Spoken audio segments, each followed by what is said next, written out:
حسبنا اللہ ونعم الوکیل، نعم المولا ونعم النصیر۔ بسم اللہ الرحمن الرحیم۔ الحمد للہ رب العالمین، الصلاۃ والسلام علی سید الانبیاء والمرسلین، خاتم النبیین الملقب بطہ و یاسین، النبی المؤید المصطفى الامجد، سیدنا و مولانا بالقاسم محمد اللہم صلی وعلى اہل بیتہ الطیبین الطاہرین المعصومین المظلومین۔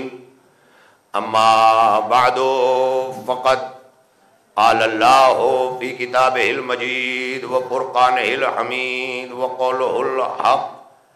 بسم اللہ الرحمن الرحیم۔ لقد کان لکم فی رسول اللہ اسوۃ حسنہ۔ صلوات بر محمد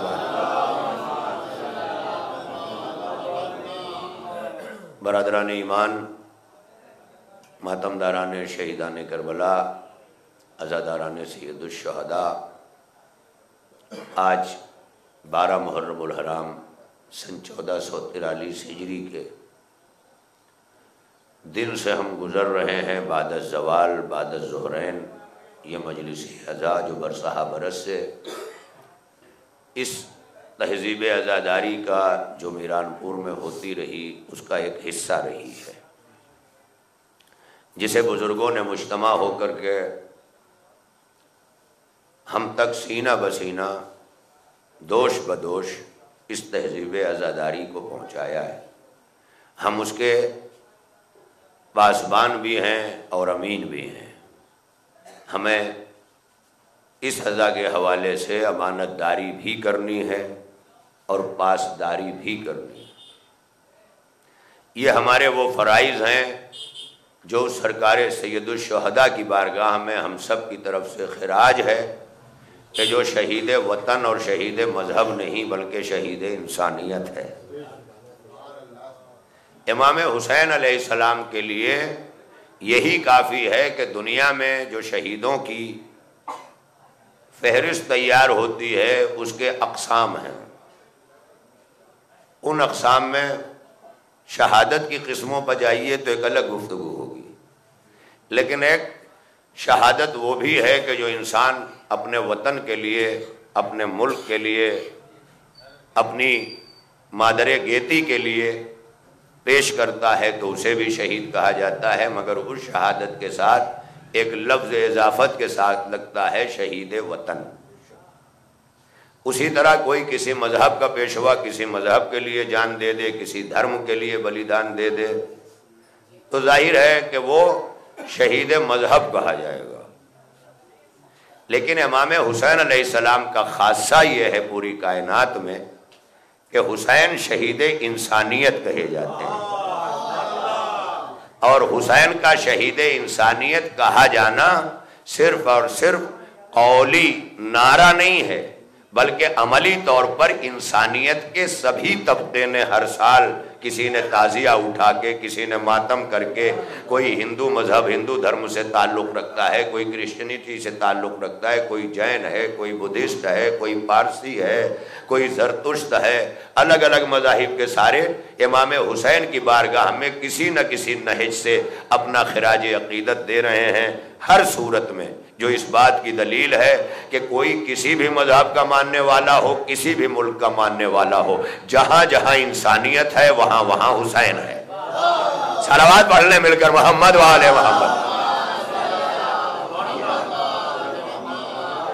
تو اب ظاہر ہے کہ سید الشہداء حضرت امام حسین علیہ السلام، ابھی آپ نے ہمارے عارف انور صاحب سے ماشاءاللہ جدید لب و لہجے کے شاعر اپنی نوجوانی سے جب میں بچہ تھا اس وقت سے یہ جانے اور پہچانے جاتے ہیں، بھی انہوں نے جو کلام پیش کیا حسین جانتے ہیں، ماشاءاللہ بڑے ہی اس میں آپ نے کہا کہاں کہاں ہے اندھیرا حسین جانتے ہیں، ہے کس کے دل میں اجالا حسین جانتے ہیں۔ یہ جاننے کا جو مسئلہ ہے نا، یہ صرف ہم ردیفی قواعد کو ملحوظ رکھتے ہوئے گزر جا رہے ہیں، لیکن اگر اس جانتے ہیں کو جاننے کی کوشش کریں نا، تو پھر اس کو میرے ساتھ تھوڑا سا پورا کلام آپ کو میں اس آئینے میں دکھا دوں، انشاءاللہ جب دوبارہ سنیں گے بڑا لطف آئے گا۔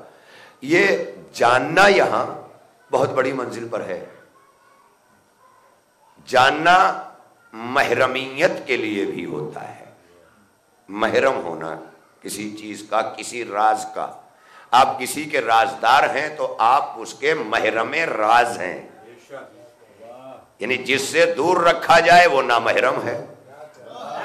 میں کیا کہہ رہا ہوں؟ لیکن جسے بتایا جائے دکھایا جائے وہ محرم ہے۔ تو قاسم شبیر نقوی نصیر آبادی نے جو ہمارے بزرگ شعراء میں گزرے ہیں، اب اس کو دیکھ لیجئے، اور اس شعر کی روشنی میں مجھے یاد آ گیا، اچانک آپ کلام پڑھ رہے تھے، کہا میرا حسین ہے اس راز کا جو محرم ہے۔ اب میں نے اتنا کہہ دیا، میرا حسین ہے اس راز کا جو محرم ہے، ستم کی عمر زیادہ ہے زندگی کم ہے۔ آپ دیکھ لیں، ستم کی عمر زیادہ ہے۔ بیٹا تھوڑا تم ادھر آ جاؤ، اور آپ ادھر آ جاؤ، تھوڑا تھوڑا ماشاءاللہ، تھوڑا اور جگہ مل جائے گی ماشاءاللہ۔ بیٹا ادھر آ جاؤ، سلامت رکھیں، سلامات پڑھ لیں مل جل کر محمد والے محمد پر۔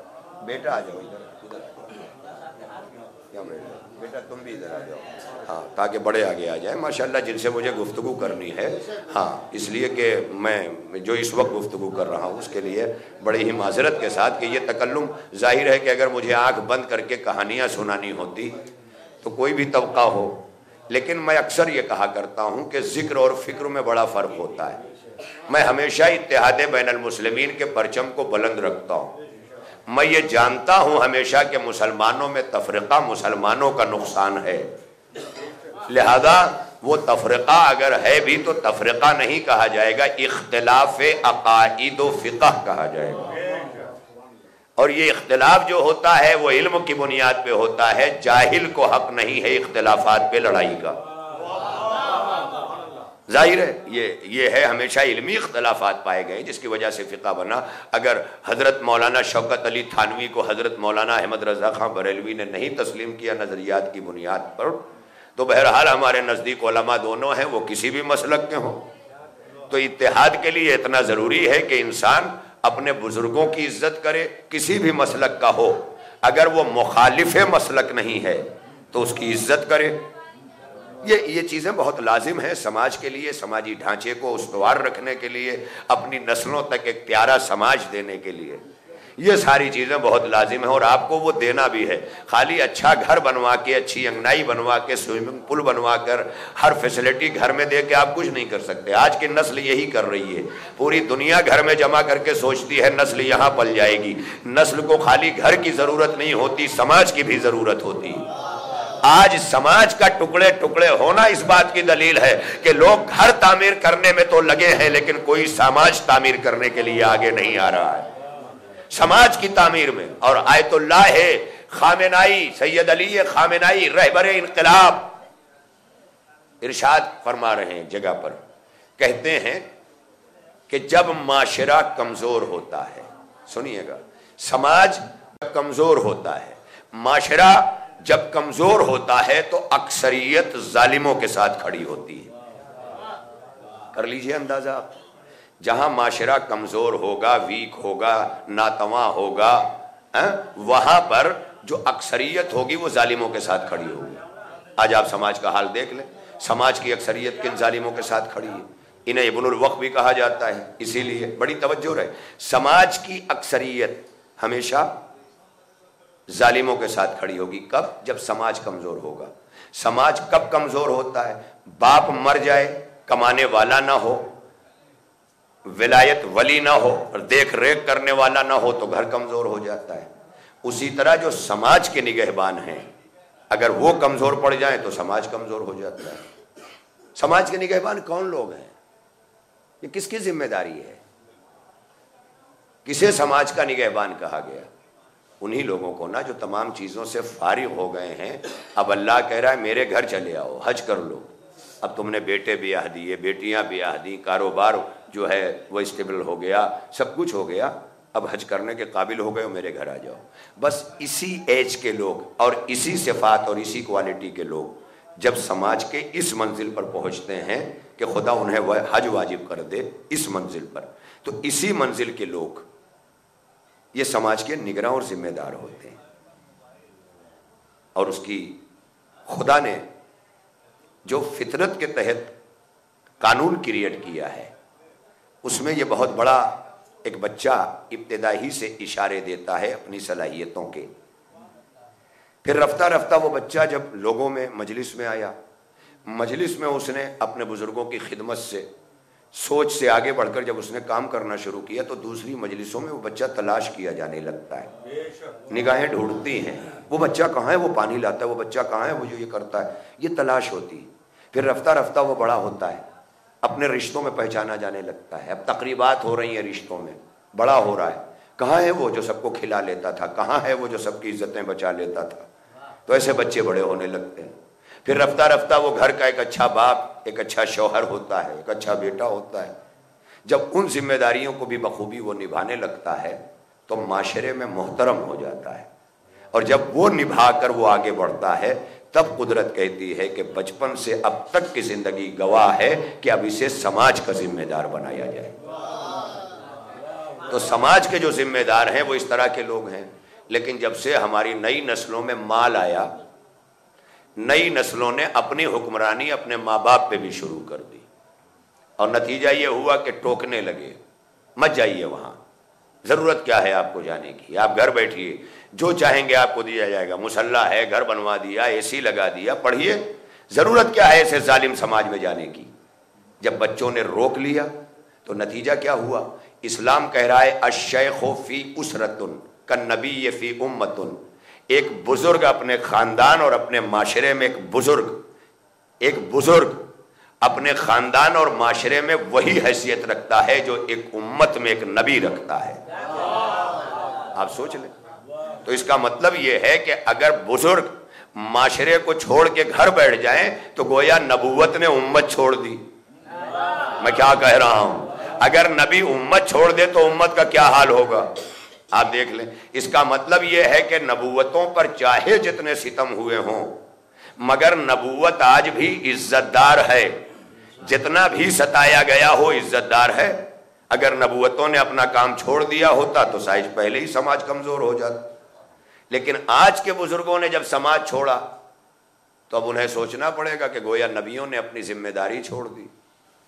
یہی تو عمر ہے 50-60 کے درمیان کی جو سب کچھ کر کے معاشرے میں. اب جس نے ہمیشہ خود کھایا, خود کمایا, خود گھر دکھایا, خود گاڑیاں دکھائیں, کبھی کسی کو لفٹ نہ دی, کبھی کسی کا ہاتھ نہ دھلایا, کبھی کسی کے کام نہ آیا, کبھی کسی کی مدد نہ کی, پڑوسی بیمار ہوا ہاسپٹل میں کوئی مدد کے لیے نہ کھڑا ہوا, کچھ بھی نہ کیا, تو کیوں سلام کریں گے لوگ؟ اب ظاہر ہے کہ ہر جگہ پر اسے اپنے خدمتوں سے اوپر آنا پڑے گا, کیونکہ خدمتوں سے وہ وزندار ہوگا, اور جب وزن پیدا ہوگا تو معاشرے میں بزرگی کو ہاتھ پاؤں نہیں چلانا ہے, یہ جوانیاں چلاتی ہیں. بزرگی چشم و ابرو کے اشارے سے پورے سماج کو کنٹرول کرتی ہے. اب اس میں دو طرح کے لوگ ہیں, ایک جاہل جو بوڑھے ہو جاتے ہیں اور ایک صاحبان حکمت جو بزرگ ہو جاتے ہیں. بڑھاپے تک پہنچتے پہنچتے ہمارے سماج کی دو کوالٹی ہے, ایک وہ جو جہالت بوڑھی ہوتی ہے اور ایک وہ جو حکمت بزرگ ہوتی ہے. میں نہیں سمجھا پایا بھائی, عرب کے بوڑھوں میں بھی دیکھ لو, جب حکمت بزرگ ہوئی تو ابو طالب کہلائی, اور جب جہالت بوڑھی ہوئی تو ابو جہل کہلائی. صلوات پڑھیے مل کر محمد و آل محمد.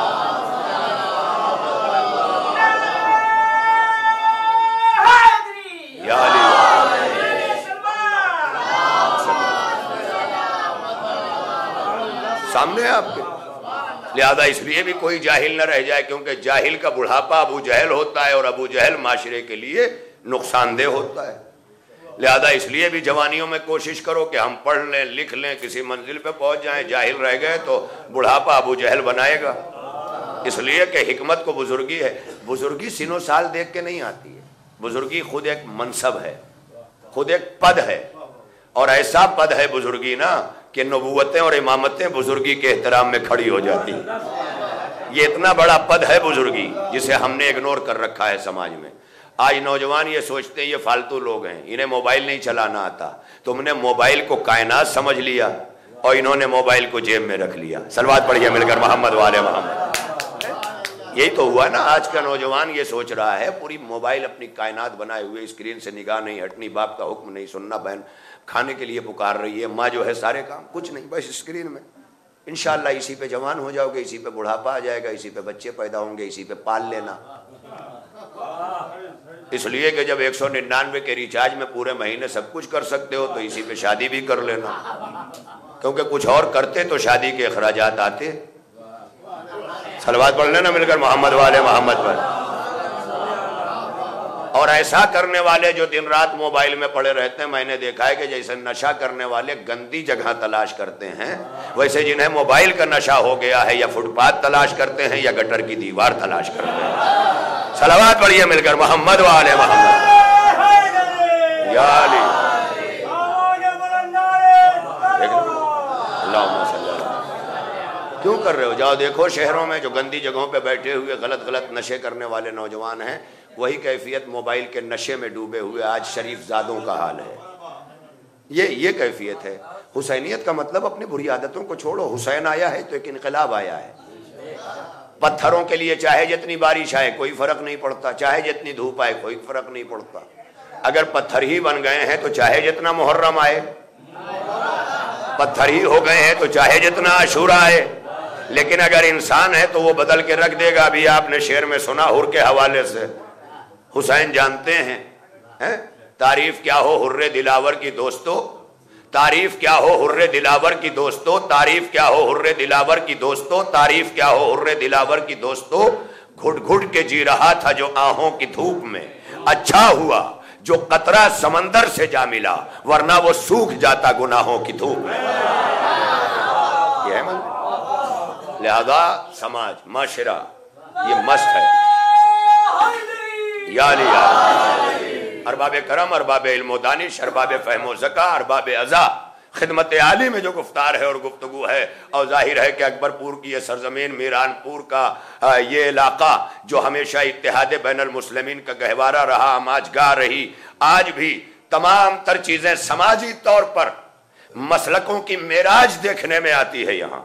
کیونکہ مسلک سماج سے کاٹنے کے لیے نہیں بنے ہیں, مسلک سماج کو مضبوط کرنے کے لیے بنائے گئے ہیں. مسلک لڑائیوں کے لیے نہیں بنائے گئے ہیں, مضبوط کرنے کے لیے. لہذا میں نے اس آئے وافی ہدایہ کے لیے, اس مجلس اعزا کے لیے, جس آئے وافی ہدایہ کو سرنامہ سخن قرار دیا ہے, یہ قرآن پاک جو اللہ کی کتاب ہے, جو 114 سوروں پر ہے, 30 پاروں پر ہے, اور یہی شیعوں کا بھی قرآن ہے. کیوں میں اس لیے یہ جملہ کہہ رہا ہوں کہ اکثر لوگ مشکوک کر دیتے ہیں, شبہ میں ڈال دیتے ہیں. ان کا قرآن الگ ہے, ان کا بس چلے تو ہمارا سب کچھ الگ کر دیں. لیکن آج کسی ملا کے ہاتھ میں اللہ نے رکھا ہی نہیں کہ یہ الگ کریں گے. اسلام اپنے آنے والوں کا خود ویلکم کرتا ہے اور بغاوت کرنے والوں کو خود نکال دیتا ہے. بڑی توجہ رہے, بڑی توجہ, تھوڑا سا بے چینیاں نہ بڑھائیں اور بڑی تیزی کے ساتھ میری گفتار کو سن لیں. چونکہ میں چومنے والی مجلس نہیں پڑھا کرتا, ثواب والی نہیں پڑھتا, ثواب کے بہت سارے کام ہیں. میں مجلسوں کے مقصد کو بیان کرنے کی کوشش کرتا ہوں. ہاں, ثواب والے بہت سارے کام ہیں, آپ کماتے رہیے دن بھر, لیکن یہ فکر کی جگہ ہے. اور میں نے ہمیشہ کہا, فقط اتنا کہوں گا کہ ذکر اور فکر میں بڑا فرق ہے. سرکار مدینہ نور مجسم سرکار دو عالم صلی اللہ علیہ وآلہ وسلم نے اپنی حدیث مبارکہ میں, جو حدیث متواترہ بھی ہے, جسے صحائے ستہ کی کتابوں نے بھی درج کیا ہے, جسے کوئی بھی حدیث کی کتاب درج کیے بغیر مکمل نہیں ہو رہی, فرماتے ہیں التفکر ساعۃ افضل من عبادت 70 سنت. 1 گھنٹے فکر کرنا 70 برس کی بدنی عبادت سے افضل ہے. 70 برس آپ نے بدنی عبادت کی. بدنی عبادت مینس آپ نے نماز پڑھی, روزہ رکھا, حج کیا. حج میں ہاف ہے, آدھی بدنی ہے آدھی مالی ہے نا. بدنی عبادت بھی ہے حج اور مالی عبادت بھی. زکوٰۃ مالی عبادت, خمس مالی عبادت، جہاد بدنی عبادت، امر بالمعروف بدنی عبادت. آپ دیکھ لیں سب کا تعلق بدن سے نا. تو کہا 70 برس بدنی عبادت کرنا ایک طرف، 1 گھنٹے فکر کرنا ایک طرف. تو اب مجھے کہنے دیجئے کہ اگر مہینے بھر قرآن پاک کے ذریعے تراویح پڑھی جاتی ہے تو تراویح ذکر ہے، اور مجلس حسین فکر ہے. 1 گھنٹے یہاں فکر ہوتی ہے. یہ مجلس فرش ازا یہ ذکر تک نہیں، ذکر تو اس کا راستہ ہے، یہ مقام فکر ہے. یہاں تدبر ہوتا ہے. جیسے قرآن کی تلاوت ہے، قرآن پاک کی تلاوت اللہ کا مقصد نہیں ہے. اللہ نے اپنا مقصد یہ نہیں بنایا کہ میرے بندے میرے قرآن کی تلاوت کریں. یہ تو تلاوت وے ہے، راستہ ہے، مارگ ہے، یہ ہے تلاوت کرنا. مقصد قرآن کیا ہے؟ قرآن خود کہہ رہا ہے افلا یتدبرون القرآن، قرآن میں فکر کیوں نہیں کرتے؟ تو یہیں سے ثابت ہو گیا کہ ذکر قرآن اور ہے، فکر قرآن اور ہے. ذکر قرآن اور ہے، فکر قرآن اور ہے. ہم تلاوت کر رہے ہیں، ذکر کر رہے ہیں، ہم تلاوت کر رہے ہیں، ذکر کر رہے ہیں، ہم تلاوت کر رہے ہیں، ذکر کر رہے ہیں. تو اب یہ تلاوت چاہے جگہ ہو چاہے جہاں ہو، کسی کے خلاف بات نہیں ہے، نہ کسی چیز پہ تنقید ہے. تلاوت کلام پاک چاہے ناظرہ میں ہو چاہے حافظہ میں، چاہے تراویح میں ہو چاہے کسی کے سویم پنجم فاتحہ خوانی کی تقریب میں، جہاں بھی قرآن مجید کی تلاوت ہوگی تلاوت کا ثواب ملے گا ذکر کی صورت میں. لیکن جب قرآن میں غور کیا جائے گا تو اب اس کا اجر ملے گا فکر کی صورت میں. میں کیا کہہ رہا ہوں؟ اس کا مطلب یہ ہے کہ 70 قرآن ختم کرنا ایک طرف، قرآن میں 1 گھنٹے فکر کرنا ایک طرف. میں کیا کہہ رہا ہوں؟ 70 قرآن پڑھنا ایک طرف، قرآن مجید میں 1 گھنٹے فکر کرنا ایک طرف. اسی طرح سے پورے مہینے ذکر تلاوت کے ذریعے نماز تراویح ایک طرف، فرش ازا پہ فکر حسین ایک طرف. آپ دیکھ لیں دونوں الگ نہیں ہے. حسین کا مقصد قرآن بچانا، قرآن بچانا، اور حسین نے قرآن بچایا، اور حسین کا کام تھا بچانا. تو کیوں نہ بچاتے؟ باتیں دیکھیے رہ گئیں پچھلی جو میں چاہتا تھا، حالانکہ بزرگی پر، لیکن اب کیا کروں، میں نے آیت پڑھی تو اب ظاہر ہے حسین کا کام ہے. قرآن مجید سارے مسلمانوں سے، سارے مسلمان جتنے بھی کلمہ پڑھتے ہیں، قرآن پر ایمان رکھتے ہیں، مسلمان ہیں. شیعہ، سنی، دیوبندی، بریلوی، مالکی، شافعی، حنبلی، اہل حدیث، یہ سب کچھ نہیں کہا اللہ نے. سب سے کہا جتنے بھی ایمان لائے ہو، مسلمان ہوئے ہو، ان سے قرآن کہہ رہا ہے لقد کان لکم فی رسول اللہ اسوۃ حسنہ. تم سب کے لیے میرے رسول کی سیرت نمونہ ہے. اس سے یہ بات واضح ہو گئی کہ رسول کے بغیر امت کے پاس کوئی آئیڈیل نہیں ہے. قرآن نے کلیئر کر دیا نا، کوئی آئیڈیل نہیں ہے. شخصیتیں اور بھی ہیں، لیکن جس کی شخصیت نمونہ ہے، نمونہ عمل ہے. آپ دیکھ لیں نمونہ عمل، لقد کان لکم فی رسول اللہ اسوۃ حسنہ. تم سب کے لیے میرے نبی کی زندگی نمونہ عمل ہے. اچھا، نبی کی زندگی 11 ہجری میں ظاہری طور پر تمام ہوتی ہے. آپ گنبد خضرا کے نیچے آرام فرما ہوتے ہیں. یہ ہے 11 ہجری. امام حسین نے قیام کیا 60 ہجری میں. 49 اور 50 برس آتے آتے سیرت رسول کو مسلمان اتنا بھول بیٹھا تھا کہ یزید کی بیعت کر بیٹھا. میں کیا کروں، بہت بڑی منزل. اس کا مطلب یہ ہے کہ جب جب زمانہ سیرت رسول بھلائے گا تو یزید پیدا ہوگا. میں کیا کروں، میں اللہ سرکار کہاں ہے. جب جب زمانہ سیرت رسول بھلائے گا تو یزید پیدا ہوگا. سیرت رسول زمانہ نہ بھلا پائے، اسی لیے سرکار مدینہ نے امت پر جہاں تک احسان کیے، ایک احسان یہ بھی کیا کہ میں جانتا ہوں تمہارا حافظہ بہت کمزور ہے، دیکھ لو تاریخ اٹھا کے، میرے گنبد خضرا میں سوتے ہی 50 برس کا زمانہ نہیں گزرا کہ یزید جیسا فاسق و فاجر تمہارا خلیفہ بن گیا، تمہارا حافظہ یہ ہے۔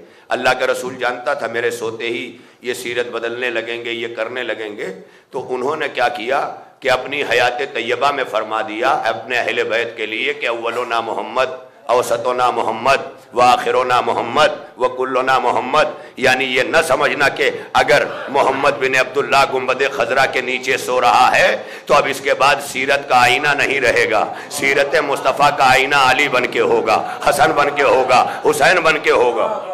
یہ آئینے ہیں جو ہر دور میں بتاتے رہیں گے کہ رسول اللہ کیا ہیں۔ یہ اہل بیت جنہیں کہا گیا، قرآن اور اہل بیت جو ایک دوسرے سے الگ ہی نہیں ہوں گے۔ جب بھی کہیں اہل بیت بولا جائے تو سمجھیے قرآن ساتھ ہے، اور جب بھی کہیں قرآن بولا جائے تو سمجھیے کہ اہل بیت ساتھ ہیں۔ اگر کوئی الگ کرے تو وہ کر ہی نہیں سکتا، خود مٹ سکتا ہے، خود کٹ سکتا ہے، خود بٹ سکتا ہے، لیکن نہ قرآن اہل بیت سے جدا ہو سکتا ہے اور نہ اہل بیت قرآن سے۔ کیوں نہیں ہو سکتے؟ کیونکہ جو رسول صادق و امین ہے، جو تمہارے جنت و جہنم کے انعام اور سزا و جزا کا وعدہ کرنے والا ہے، وہ رسول خود کہہ رہا ہے کہ انی تارکن فیکم الثقلین۔ یہ حدیث ثقلین بھی سب کے یہاں ہے، کتاب اللہ ہے و اطرتی، ایک اللہ کی کتاب، ایک میری اطرت۔ پھر کیا کہا؟ ما ان تمسکتم بہما، اگر تم ان دونوں سے وابستہ رہے، لن تضلوا بعدی، تو میرے بعد گمراہ نہیں ہوگے۔ رسول اللہ نے اپنے بعد گمراہی کے 2 راستے بنائے۔ اب امت کے لیے کوئی چوائس نہیں ہے کہ آپشن ہے ایک لے لو، نہیں، آپشن نہیں ہے۔ 2 چیزیں چھوڑ کے جا رہا ہوں، کتاب اللہ و اطرتی، ایک اللہ کی کتاب، دوسرے میری اطرت۔ ما ان تمسکتم بہما، اگر تم ان دونوں سے وابستہ رہے، لن تضلوا بعدی، تو میرے بعد تمہیں گمراہ نہیں ہونا ہے۔ اور اس کے بعد فرماتے ہیں وَلَن يَفْتَرِقَا حَتَّى يَرِدَا عَلَيَّ الْحَوْض، اور میں ضمانت دیتا ہوں کہ ان میں جدائی ہو ہی نہیں سکتی جب تک کہ حوض کوثر پر میرے پاس نہ پہنچ جائیں۔ تو اب ایک بات تو سمجھ میں آ گئی کہ اللہ کا رسول کہہ رہا ہے کہ قرآن اور اہل بیت الگ ہو ہی نہیں سکتے جب تک میرے پاس حوض کوثر پر نہ پہنچ جائیں۔ اب اگر کوئی یہ کہے کہ شیعوں نے اہل بیت لے لیا، سنیوں نے قرآن لے لیا، تو اب یہ دونوں جھوٹے ہیں، نہ قرآن اہل بیت کے بغیر جاتا ہے، نہ اہل بیت قرآن کے بغیر جاتا ہے۔ صلوات پڑھیے مل کر محمد و آل محمد۔ ذرا مل کر ایک سے بہتر صلوات پڑھیں محمد و آل محمد۔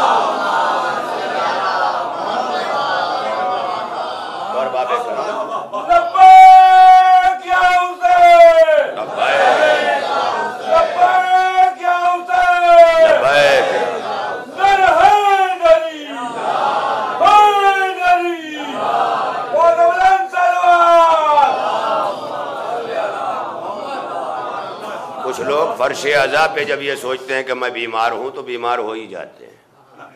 انہیں بھی ہاتھ اٹھانا چاہیے اور بولنا چاہیے، کیونکہ آپ نے ابھی دیکھا ہے، ابھی دیکھا ہوگا ایک کورونا کال میں 2 چیزیں سوشل میڈیا پہ بہت زیادہ وائرل ہوئی ہیں۔ اسٹارٹنگ پوائنٹ پر چائنا میں جب بڑی تیزی سے یہ پھیلا تو وہ وہاں ایک ہی تھا، منہ دھلو، ہاتھ دھلو، کلی کرو، ناک میں پانی ڈالو، پورا یہی آ رہا تھا، ہاتھ دھولو، منہ دھولو، کلی کرو، ناک میں پانی ڈالو۔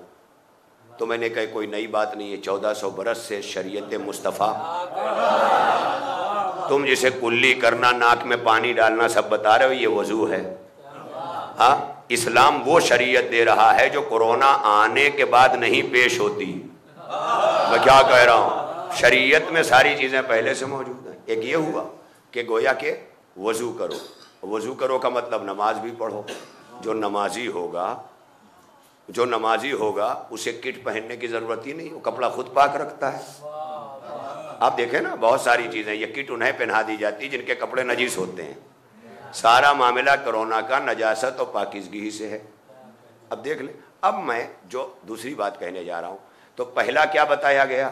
نماز، وضو یعنی وضو. اور اس کے بعد دنیا کی نگاہوں نے دیکھا سوشل میڈیا پر کہ چائنا کے دوسرے مذہب کے لوگ بھی مسلمانوں کو فالو کرتے ہوئے مصلی لے لے کے، جس کو جو ملا چٹائیاں لے لے کے، قبلہ رخ نہیں معلوم مگر بچھا دیا، سب پڑھ رہے ہیں نماز.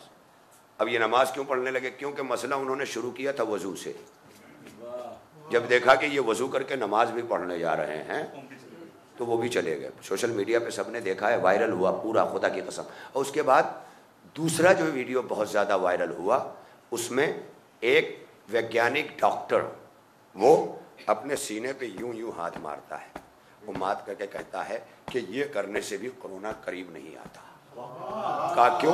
کہا ایسا کرنے سے امیونٹی بڑھتی ہے. میں کیا کہہ رہا ہوں؟ امیونٹی بڑھتی ہے. اس کا مطلب یہ ہے کہ جو لوگ سوچتے ہیں کہ میں مریض ہوں ہاتھ گرائے بیٹھے رہتے ہیں، ان کی امیونٹی گرتی ہے. جو ہاتھ اٹھا اٹھا کے ماتم کرتے ہیں ان کی امیونٹی بڑھتی ہے. صلوات پڑھیے مل کر محمد والے.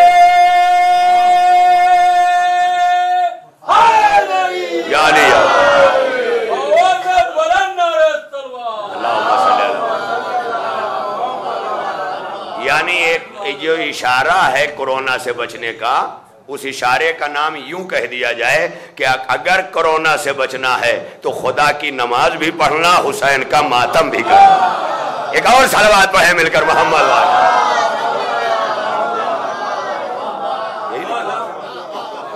تو ارباب کرم، ارباب فکر و نظر، اللہ کے رسول مسٹ. اسلام میں خاتم النبیین، قرآن پر ایمان رکھنے والوں کے لیے قرآن کہہ رہا ہے تمہارے لیے میرے نبی کی زندگی نمونہ عمل ہے. نبی کی زندگی کو نمونہ بنایا. میں اتنا پوچھنا چاہتا ہوں، کیا نبی کی زندگی ختم ہو گئی؟ کوئی بتائے ختم ہو گئی؟ نہیں نہ ہوئی، نہیں ہوئی. گنبد خضرا کے نیچے ظاہری جسم سو رہا ہے. نبی ختم نہیں ہوا، نبوت ختم نہیں ہوئی. نبی سو رہا ہے، نبوت چل رہی ہے. ارے میں کیا کروں؟ اب تو مان لو نا، نبی جیسے گنبد خضرا کے نیچے سو رہا ہے ویسے نبوت چل رہی ہے. ہم کہتے ہیں اشہد ان محمد رسول اللہ، تو محمد رسول اللہ پارٹ آف دا نبوت، نبی نہیں نبوت. محمد الرسول اللہ، ہم گواہی دیتے ہیں کہ محمد اللہ کے رسول ہیں، یہ نبوت ہے. محمد نبی ہیں تو نبوت. تو گنبد خضرا کے نیچے جو سوئے ہیں وہ نبی ہیں، اور جو چل رہی ہے وہ نبوت ہے. تو کربلا میں جو سویا ہے وہ حسین ہے، جو چل رہی ہے وہ حسینیت ہے. کیا کہہ رہا؟ آپ دیکھ لیں منظر، بہت بڑی منظر. جو چل رہی ہے وہ حسینیت ہے، کیونکہ ازم چلتا ہے نا. یہ آپ دیکھ لیں منزل. تو ارباب کرم، نبی نے کہا کہ، اور اس کے بعد جب یہ قرآن نے کہہ دیا باضابطہ طور پر، قرآن نے یہ بات کہہ دی واضح لفظوں میں کہ لقد کان لکم فی رسول اللہ اسوۃ حسنہ، تم سب کے لیے میرے نبی کی زندگی نمونہ ہے. تو جب زندگی نمونہ ہو گئی تو نبی کی زندگی میں نماز بھی دیکھی جائے گی، ہے کہ نہیں؟ کیونکہ آج کل تو ہم پڑھیں نہ پڑھیں دوسری کی نماز ضرور دیکھتے ہیں، ہے کہ نہیں؟ ہے نا. تو اب دیکھنا پڑے گی نبی نے نماز پڑھی. کہا کیسی بات کرتے ہو؟ نبی نماز نہ پڑھتے تو امت کو نماز نہ ملتی. تو نبی نے تو ایک ہی طریقے سے پڑھی تھی، یہ امت اتنے طریقوں سے کیسے پڑھ رہی ہے؟ یہ سب سوچ کا مقام ہے نا. ایک ہی طریقے سے نبی نے نماز پڑھی، اور نبی نے خود کہا، یعنی اس کی تشریح بھی کی. اگر قرآن نے کہا لقد کان لکم فی رسول اللہ اسوۃ حسنہ، تم سب کے لیے میرے نبی کی زندگی نمونہ ہے نا، تو نبی نے اس اختیار کا اعلان ان لفظوں میں کیا کہ سلو کما یصلی، وہ نماز پڑھو جو مجھے پڑھتے دیکھو. نبی نے کہہ دیا وہ نماز پڑھو جو مجھے پڑھتے دیکھو. تو ہم نے نبی کو پڑھتے دیکھا ہے. اب اگر اس نماز میں پڑھتے پڑھتے کبھی پشت پر حسین آ جائے، ارے ارے کہاں ہیں آپ؟ وہ پڑھو کہ جو مجھے پڑھتے ہوئے دیکھو. گویا نماز بھی وہ نہیں پڑھی جا سکتی جو نبی نے نہیں پڑھی، نماز وہی پڑھی جائے گی جو نبی نے پڑھی.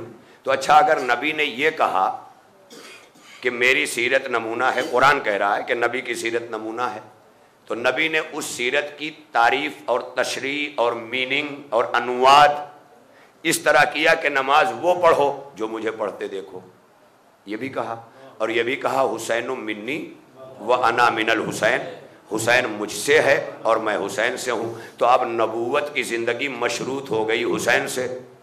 اب میں کیا کہہ رہا ہوں، نبوت کی زندگی اس حدیث مبارکہ سے مشروط ہو گئی حسین سے۔ حسین منی وانا من الحسین، حسین مجھ سے ہے اور میں حسین سے ہوں۔ یہی کہہ دینا اس بات کی دلیل ہے کہ جب میری سیرت میں شک ہونے لگے تو سیرت حسین سے ملا لینا۔ کیا کہہ رہا ہوں بھائی، اس حدیث نے واضح کر دیا کہ جب امت کو میری سیرت میں کہیں شک نظر آنے لگے تو سیرت حسین سے ملا لینا۔ جبھی تو کہا حسین منی وانا من الحسین، کسی کو انکار بھی نہیں، ہر جگہ لکھی جا رہی ہے، شیعہ سنی کوئی بھی سبیل ہو، حتیٰ کہ خطبات جمعہ میں بھی سبھی کے ہاں الحسن والحسین سیدہ شباب اہل الجنہ حسین منی وانا من الحسین، کہیں اختلاف نہیں۔ یہ الگ بات ہے کہ سطر کی طرح پڑھ جائے مسلمان جانے ہی نہیں، سمجھے ہی نہیں۔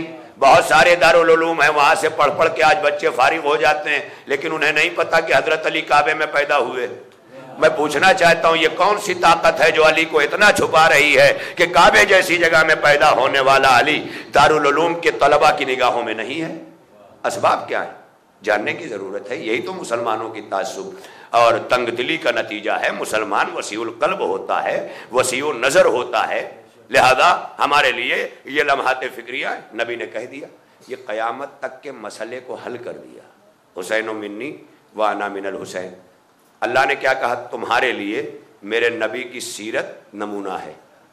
کربلا تک حسین کا یزید کے خلاف آنا اس بات کی دلیل ہے کہ نبی کے فوراً بعد حسین تک سیرت نبی بدلی گئی، اور اتنا بدلی گئی کہ سیرت یزید کو سیرت نبی بنانے کی کوشش کی گئی۔ کہاں ہیں آپ؟ اس کا مطلب جب سیرت نبی بدلی جانے لگی تو حسین اٹھا۔ ارے میں کیا کہہ رہا ہوں، جب سیرت نبی بدلی جانے لگی تو حسین اٹھ گیا کہ گلا دے دوں گا، سیرت نہیں بدلے گی۔ اب آپ کہتے ہیں حسین جیتے، جو جیتے کا مطلب یہ ہے کہ حسین گلا دے کے بھی ہارے نہیں، کیونکہ گلا دے کے حسین جو جیتے ہیں وہ مقصد ہے، اور گلا لے کے جو یزید ہارا ہے، ارے میں کیا کہہ رہا ہوں، ارے میں کیا کروں خدا کی قسم، حسین گلا دے کے جو جیتے ہیں وہ مقصد ہے، مقصد بقائے سیرت رسول ہے۔ اب حسین منی وانا من الحسین کو سمجھو گے؟ ایک شاعر نے کیا خوبصورت بات کہی ہے، پوری عالمانہ تشریح کر ڈالی، خدا کی قسم۔ دیکھیں، حسین منی وانا من الحسین، جب میری سیرت مشکوک ہو جائے تو حسین سے ملا لینا۔ اس کا مطلب کربلا تک آتے آتے سیرت رسول اتنی مشکوک ہو گئی کہ اب حدیث منی کا سہارا لے کر ہمیں سیرت حسین کی طرف دیکھنا پڑا، کیونکہ نبی نے اس کا حل دے دیا تھا کہ اب اگر 50 برس میں سیرت مصطفیٰ بدل جائے تو اب سیرت حسین میں سیرت مصطفیٰ تلاش کرنا نہیں۔ تو اب اس شاعر نے عجیب و غریب بات کہی، وہ بعد میں مکمل ہو جائے گی۔ کہا خون سے لکھی گئی، خون سے لکھی گئی تفسیر حدیث منی، خون سے لکھی گئی تفسیر حدیث منی، وہ محمد کی لڑائی تھی، لڑا ہے شبیر۔ دیکھ لیا، اب آپ نے سماعت کر لیا، خون سے لکھی گئی تفسیر حدیث منی، وہ محمد کی لڑائی تھی، لڑا ہے شبیر۔ کیا اب بھی مسلمانوں کی سمجھ میں نہیں آیا کہ سیرت حسین ہی سیرت رسول ہے؟ کیونکہ جو لڑائی مصطفیٰ کو لڑنی تھی وہ حسین نے لڑ کے بتایا کہ جو سیرت میرے نانا کی ہے وہی حسین ابن علی کی۔ ایک اور صلوات پڑھیں مل کر محمد والے۔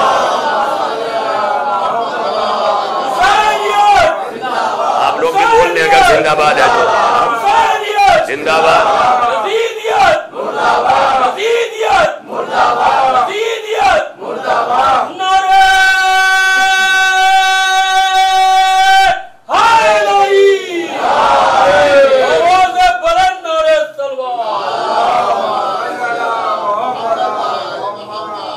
خون سے لکھی گئی تفسیر حدیث منی، وہ محمد کی لڑائی تھی، لڑا ہے شبیر۔ جوش نے بھی مقصد کربلا،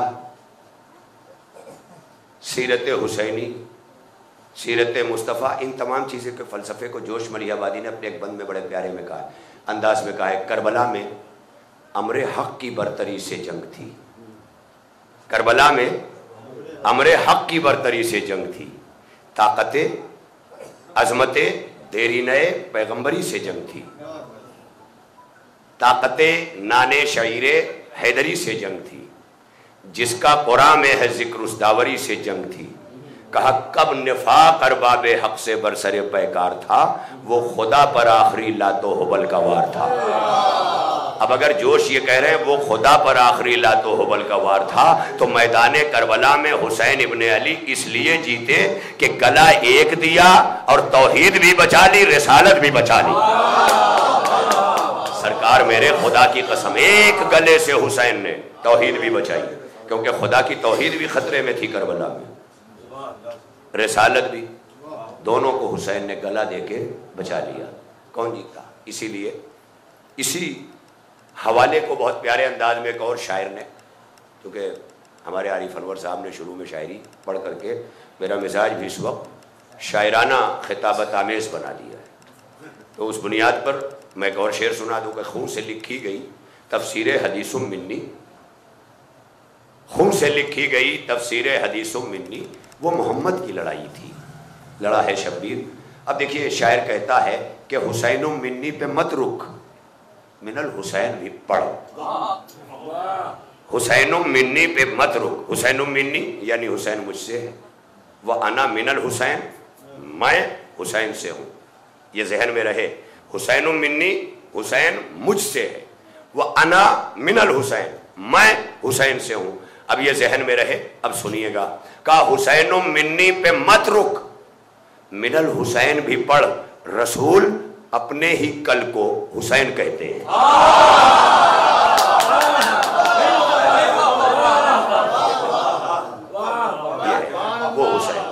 وہ حسین کہ جس نے لاشوں کے صحرا میں اپنا بھرا گھر لٹایا، اپنا گھرانہ قربان کیا، مگر سیرت مصطفیٰ، عظمت قرآن اور بقائے توحید کا وہ سامان کر دیا کہ گھر تو بطول کا اجڑ گیا، مگر خدا کا گھر آباد ہو گیا۔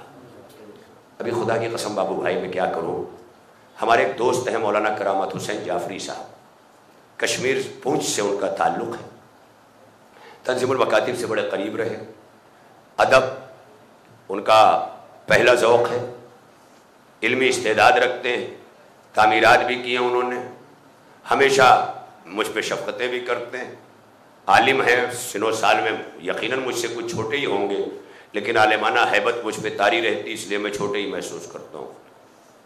لہذا انہوں نے بڑا پیارا سا، خدا کی قسم آج 12 محرم ہے نا، یہ ہمارے بھائی امتیاز جو ہمارے بچپن کے دوست بھی ہیں، یہاں تو سبھی دوست ہی بیٹھے ہیں ماشاءاللہ، کچھ بزرگ ہیں کہ جن کا سایہ اللہ سلامت رکھے ہمارے سروں، ورنہ یہاں بیٹھی ہوئی ساری جوانیاں میرے ساتھ بچپن بتا چکی ہیں۔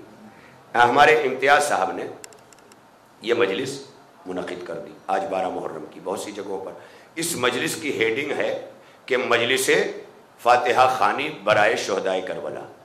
ظاہر ہے اب جب شہدائے کربلا کے لیے یہ مجلس ہے، فاتحہ خوانی کی ہے، تو میں نے اس پس منظر میں اس شعر کو پڑھا جو کرامت جعفری صاحب نے اپنی فیس بک بلاگ پہ کل پرسوں اپلوڈ کیا شام میں، اور اس شعر نے مجھے سر سے پیر تک فکر کرنے پہ مجبور کر دیا۔ بڑی آسان سی زبان میں، سادہ سے لہجے میں، بہت بڑی سی بات، اس شعر کے اندر مجھے نہیں معلوم کہ یہ شعر کس کا ہے، مگر شعریت خدا کی قسم ایک شعر میں پورا فلسفہ جو نظر آتا ہے۔ ابھی میں نے جلال پور کے عشرے میں بھی کہا تھا، پورا فلسفہ کربلا اگر 2 لفظوں میں بیان کیا جائے نا تو فقط اتنا ہے کہ یزید تھا، حسین ہے، یہی ہے نا، یہی ہے۔ تو اب آپ دیکھ لیں، یہ کہا کہ حسین پاک سے پوچھا، حسین پاک سے پوچھا کہ کچھ بچا بھی ہے، حسین پاک سے پوچھا کہ کچھ بچا بھی ہے، تو سر جھکا کے کہا لا الہ الا اللہ۔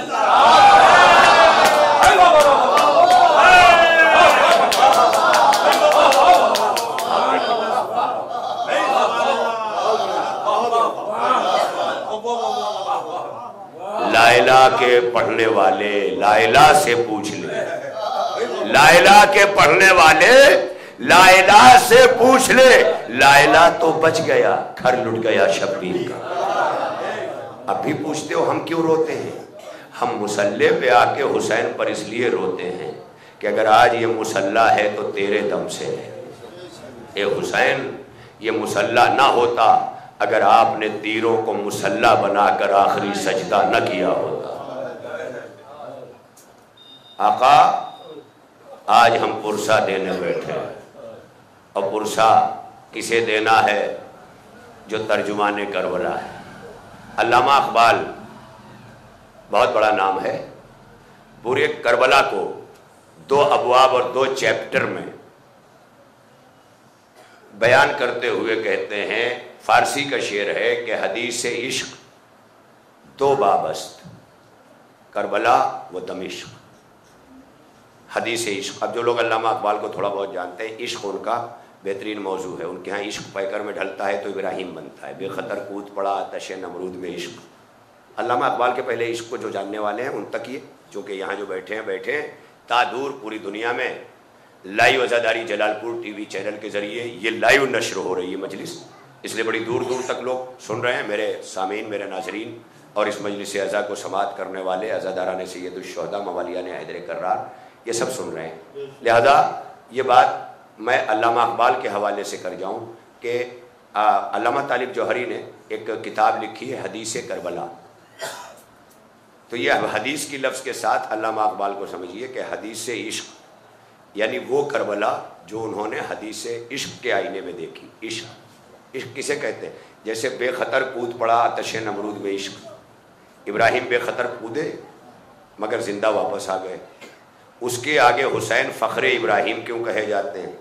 کیونکہ یزید کی آگ میں کود کر اس وقت تک نہ اٹھے جب تک قاتل نے سر نہ اٹھایا۔ ڈگمگائے ہیں انبیاء کے قدم جس جگہ مسکرا رہے ہیں حسین۔ تو کہا حدیث عشق 2 باب است، کربلا و دمشق، یک حسین رقم کرد دیگر زینب۔ یعنی جسے تم حدیث عشق کہتے ہو وہ ایک نہیں 2 باب پر ہے، دونوں ملتے ہیں تب حدیث عشق بنتی ہے۔ ایک کربلا ہے جسے حسین نے لکھا ہے، رقم کیا ہے، دیگر زینب، اور دوسری زینب نے رقم کیا ہے۔ جب علامہ اقبال نے کہا ایک حسین نے رقم کیا ہے، تو جب لکھنے کی باری آئی نا تو میرے سامنے کربلا کی زمین اور عباس کے کٹے ہوئے بازو، کیونکہ حسین نے کوئی قلم نہیں چلایا، ہاں غازی کے کٹے ہوئے خون سے بھرے بازو اٹھائے اور زمین کربلا پہ لکھ دیا، خدا کی قسم حدیث عشق مکمل کر دی۔ مگر حسین حدیث عشق کو مکمل کرنے میں کتنا خون صرف ہو رہا ہے، ذرا آپ دیکھیں نا، کڑیل جوان کے کلیجے کا خون، 6 مہینے کے بچے کا خون، قاسم کی لاشوں کے ٹکڑے کا خون، یہ سارے خون لے کر حسین حدیث عشق لکھ رہے ہیں۔ توحید کی بقا کے لیے، رسالت کی بقا کے لیے حسین نے مدینہ چھوڑا، مدینے سے مکہ آئے، مکہ سے کربلا آئے، کربلا میں تاریخ عشق مکمل کر دی۔ زینب نے حسین کی تکمیل حدیث عشق کے بعد دوسرے باب کا آغاز کیا، اس وقت جب خیمے جل رہے ہیں، جب ردائیں چھن رہی ہیں، جب خیموں میں آگ لگ رہی ہے، جب بیمار کا بستر کھینچا جا رہا ہے، جب سکینہ کو تماچے لگائے جا رہے ہیں، اس عالم میں زینب حدیث عشق کے عنوان کا آغاز کر رہی ہے۔ جب حسین چلے تھے نا سفر کے لیے، جب حسین چلے تھے تو ابتدائے سفر حسین میں بھی مدینے میں اگر نگاہ کریں تو ایک بیمار ہے، سغرا نام ہے، حسین کے بھی آغاز سفر میں بیمار، حسین نے اپنے بیمار کو مدینہ چھوڑ دیا، لیکن زینب نے جب ہنگام شام غریبہ میں اپنا سفر شروع کیا ہے تو وہاں بھی ایک بیمار ہے جس کا بستر جل گیا ہے، پیٹھ پر اٹھا کے علی کی بیٹی خیمے سے باہر لائی ہے۔ تاریخ کہتی ہے کہ حدیث عشق کا دوسرا باب لکھنے والی زینب امامت کو بچا کے باہر لائی۔ اب آپ دیکھ لیں، زینب اپنے بیمار کو ساتھ لے کے چل رہی ہے، حدیث عشق کو حسین بھی لکھ رہے ہیں، زینب بھی۔ حسین نے لکھا تو بھی آغاز سفر میں بیمار، زینب لکھ رہی ہیں تو بھی آغاز سفر میں بیمار۔ حسین نے اپنے علی اکبر و علی اصغر دیے ہیں، زینب نے اپنے اون و محمد دیے ہیں۔ یہ دیکھیں نا جگہ جگہ یہ حدیث عشق لکھنے میں بھائی اور بہن کس طرح شریک ہیں، شریکت الحسین ہیں۔ ارباب ازا جب حسین حدیث عشق مکمل کر چکے نا تو تاریخ کہتی ہے کہ ایک ننھی سی لہد نگاہوں کے سامنے تھی، آنکھوں سے آنسو برسا کر قبر کو تر کر رہے تھے۔ گویا تاریخ نے بتا دیا کہ حسین نے جب حدیث عشق مکمل کی ہے تو علی اصغر کی لہد بنا کے کی ہے۔ شام سے زینب نے آواز دی، اے بھیا اگر حدیث عشق کربلا آپ نے علی اصغر کو دفنا کے کیا ہے تو زینب نے ننھی سی لہد شام کے اندھیرے میں بنائی ہے۔ اے بھیا یہ زینب شریکت الحسین تھی، شریکت الحسین ہے اور شریکت الحسین رہے گا۔ انا للہ و انا الیہ راجعون وسیعلم الذین ظلموا ایا منقلب ینقلبون الہنا و سیدنا و مولانا و تقبل منا بحق زہرا و ابیہا و بعلہا و بنیہا و بحق امت التسد الطاہرین من ذریت الحسین علیہ السلام۔ پالنے والے ہماری اس عبادت عظمیٰ کو قبول فرما، جتنے شرکائے مجلس مومنین ہیں پروردگار سب کے دلی حاجات کو پورا فرما۔ اس دور میں کہ جہاں ہر مقام پر عزتیں محفوظ نہیں ہیں، کہیں غربت سے، کہیں اسرت سے، کہیں بیکاری سے، کہیں روزگاری سے، ہر جگہ پر انسان پریشان حال ہے، مولا سب پر اپنی رحمتیں نازل فرما۔ بے روزگاروں کو بہترین روزی عطا فرما، برسر روزگار جو ہیں ان کے کاروبار میں برکت عطا فرما، ہماری آئندہ نسلوں کے تعلیم و تعلم کا تحفظ فرما۔ اے اللہ آنے والے وقتوں کو ہمارے لیے آسان قرار دے۔ اے پروردگار تجھے کربلا کا واسطہ مسلمانوں میں اتحاد بین المسلمین کو فروغ عطا فرما۔ اے اللہ دشمنان اتحاد بین المسلمین کو ان کے انجام کو پہنچا۔ اے اللہ جب تک ہمیں زندگی دے صراط مستقیم پر باقی رکھ۔ دنیا سے اٹھا تو محمد و آل محمد کی محبت پر اٹھا، دنیا میں زیارت حسین اور آخرت میں شفاعت حسین نصیب فرما۔ اے اللہ بانیان مجلس کے اس عمل کو قبول فرما اور اس عزاداری سید الشہداء کو اس گھر سے اور یہاں شرکت کرنے والوں سے ہر ایک سے جو جس نہج سے ہے پروردگار اسے قبول فرما، اپنی آخری حجت کے ظہور میں تعجیل فرما، ہمیں ان کے آوان و ناصرین میں شامل ہونے کے قابل بنا، اور جن مرحومین کے لیے یہ مجلسیں ایصال کی گئی ہیں پروردگار ان مرحومین کی مغفرت فرما، ان کے درجات کو بلند فرما، انہیں جوار معصومین میں جگہ عطا فرما۔ الہی تقبل منا انکا انت السمیع العلیم بحق محمد و آلہ الطاہرین۔ آپ حضرات سے التماس ہے کہ ایک بار سورہ حمد اور 3 بار سورۃ توحید کی تلاوت فرما کر ہمارے امتیاز صاحب کے والد ماجد اختر حسین ابن ناظم حسین، ان کے بھائی جو مرحوم مختار حسین ابن اختر حسین اور نام ہے، اور جمیع مومنین و مومنات کو شامل کرنا۔